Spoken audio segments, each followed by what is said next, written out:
రాష్ట్రంలో ఉన్నటువంటి నిరుద్యోగ యువతి యువకుల అందరికీ రాష్ట్ర ప్రభుత్వం ద్వారా ఉద్యోగ అవకాశాలు కల్పించడానికి కావాల్సిన విధంగా తెలంగాణ పబ్లిక్ సర్వీస్ కమిషన్ ప్రక్షాళన చేసి జాబ్ క్యాలెండర్ ను ప్రకటించి దాదాపు 56,000 పైబడి ఉద్యోగాలు నియామక పత్రాలు కూడా అందించి ఇంకా భవిష్యత్తులో ఇంకో 30,000 ఉద్యోగాలు పైప్ లైన్ లో ఉన్న విషయం కూడా మీ అందరికి తెలిసింది.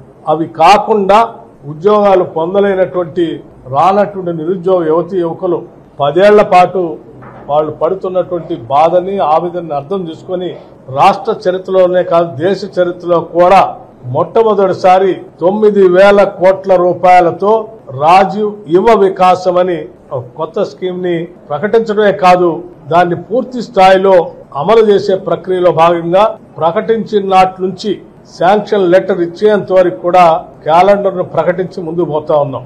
దానికి అనుగుణంగానే నోటిఫికేషన్ ఎప్పుడు వస్తుందో డేట్ చెప్పాం, అప్లికేషన్ ఎప్పటి వరకు పెట్టుకోవాలో చెప్పాం.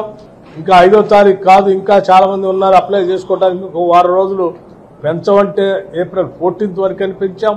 వాటన్నిటినీ స్క్రూటినీ చేసి మండల్ లెవెల్లో ఎప్పటి వరకు కంప్లీట్ కావాలో చెప్పాం, జిల్లా స్థాయి వరకు స్క్రూటినీ ఎప్పటి వరకు కావాలో చెప్పాం.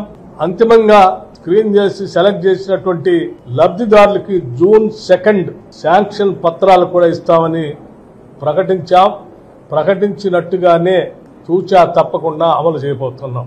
జూన్ 2వ తారీఖు నాడు ప్రతి శాసనసభ నియోజకవర్గంలో మండలాల వారీగా శాంక్షన్ లెటర్లు ఇస్తూ 9వ తారీఖు లోపల అన్ని మండలాల్లో శాంక్షన్ లెటర్స్ అందించే కార్యక్రమం కూడా అయిపోతుంది. శాంక్షన్ లెటర్లు ఇచ్చిన తర్వాత వారు ఎంచుకున్నటువంటి స్వయం ఉపాధి పథకానికి సంబంధించినటువంటి స్కీమ్ కి ఒక కనీసం 3 రోజులు తగ్గకుండా వారం రోజులు ఉండేటట్టుగా ఒక ట్రైనింగ్ ఓరియంటేషన్ ప్రోగ్రామ్ కూడా వాళ్ళకి ఇచ్చి వాళ్ళు ఎంచుకున్న పథకాన్ని గ్రౌండింగ్ చేసేటువంటి వ్యవస్థని కూడా రాష్ట్ర ప్రభుత్వం ఇప్పటికే ఒక యాక్షన్ ప్లాన్ తయారు చేసి పెట్టింది.